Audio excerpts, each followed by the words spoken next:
धर्मवीर जी, बड़ी निगाहें कांग्रेस पार्टी और पूरी विपक्ष ने मायावती पर रखी थी, लेकिन मायावती ने तो 440 वोट का झटका ही दे दिया।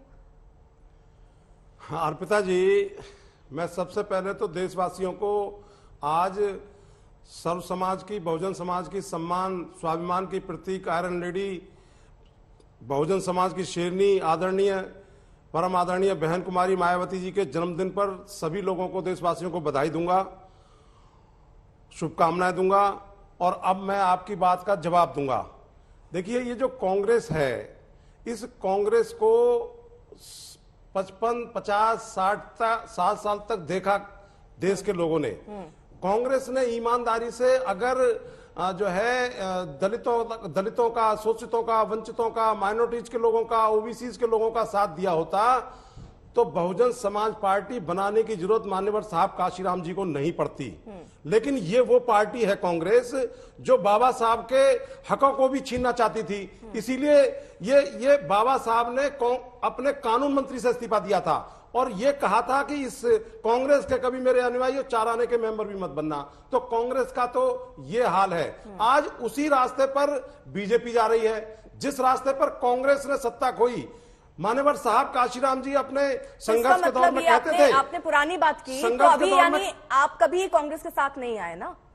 नहीं, देखिए, हमारा गठबंधन एक बार उत्तर प्रदेश में कांग्रेस के साथ तब हुआ। शायद आपको ये याद नहीं रहा होगा, जब आपने कांग्रेस के साथ गठबंधन कर लिया तब शायद ये याद नहीं रहा होगा, जो अभी आपने पूरी इतिहास की बातें हमको समझाई ना कि कांग्रेस ने किस तरीके से लुटिया डुबोई। शायद गठबंधन जब आपने किया तो याद नहीं होगा। नहीं अर्पिता जी, मुझे याद है। मैं ऐसा नहीं है कि मुझे याद नहीं है, लेकिन ये जो कांग्रेस और खासकर उत्तर प्रदेश में बीजेपी समाजवादी पार्टी, इस भारत के लोकतंत्र में आदरणीय बहन कुमारी मायावती जी एक ऐसी नेता हैं जो अपने वोट को ट्रांसफर करने की ताकत रखती हैं। किसी दूसरे नेता में ये ताकत नहीं है। अच्छा। और यही कारण है कि जब बहुजन समाज पार्टी ने दूसरे दलों के साथ गठबंधन किया, हमको सफलता नहीं मिली, हमारा वोट तो चला जाता है, लेकिन उनका वोट नहीं मिलता है। सर, यानी ये जो गणित है ना, बहुत ज्यादा मतलब समीकरण पूरे सोच समझ के यहाँ पर तय किए गए हैं। मायावती ने बहुत ही क्लियर, बहुत स्पष्ट, जब वो आके सामने बोला, उन्होंने बहुत क्लियर कि जब हम दूसरों के साथ जाते हैं, भाई हमें कोई फायदा नहीं होता,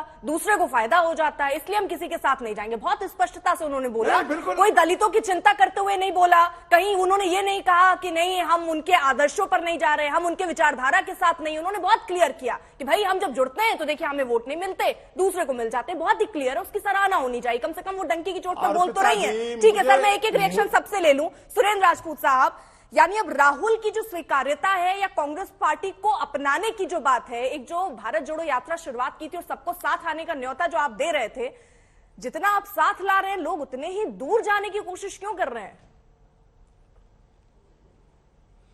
कहते हैं ना अर्पिता जी कि वक्त आने पर बता देंगे तुझे है आसमां। हम अभी से क्या बताएं, क्या हमारे दिल में है। हमने बिल्कुल कतई इस वक्त विपक्षी एकता चुनाव के लिए कोई बात नहीं कर रहे हैं। 30 तारीख को जो भारत जोड़ो यात्रा का समापन है, विपक्षियों को, सारे विपक्षी दलों को, कुछ दलों को छोड़कर के निमंत्रण भेजा। जो आए उनका स्वागत, जो नहीं आ रहे उनकी भी कोई बात नहीं।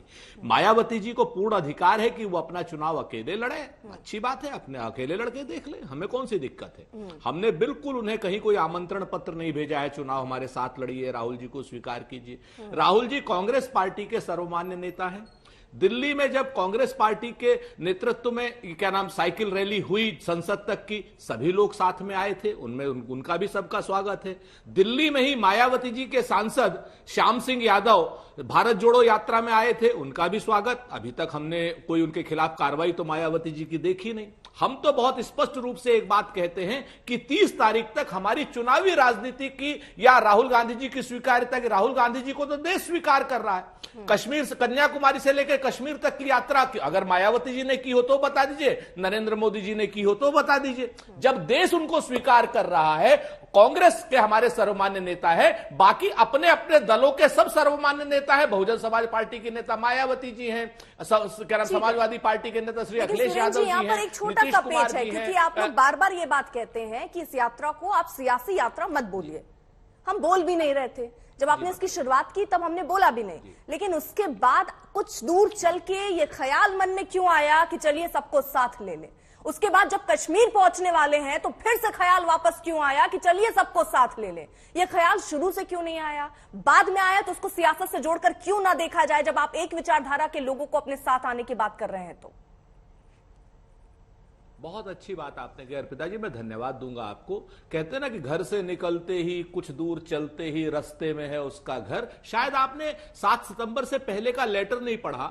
जब हम लोग कन्याकुमारी में थे ना, तब भी हमने सारे लोगों को पत्र लिखा था कि भैया भारत जोड़ो यात्रा कर रहे हैं और आपका स्वागत है, आप सबका स्वागत है। एक बात। दूसरी बात, वहां पर स्टालिन साहब आए थे, महाराष्ट्र में एनसीपी आई, महाराष्ट्र में शिवसेना आई, ठीक है, वो दिल्ली में कमल हसन साहब आए, तमाम पार्टी आई, तमाम पार्टियों ने अपने चिट्ठी भेजी हमें। हमने पहले दिन से ही भारत जोड़ो यात्रा में सबको, हर प्रदेश के स्तर पर सबको चिट्ठियां लिखी हैं। अगर आप चाहें तो वो चिट्ठियां भी मैं आपको भेज दूंगा। बहुत अच्छी बात, स्पष्ट करने के लिए बहुत बहुत शुक्रिया सर। में नहीं गुजरी होंगी।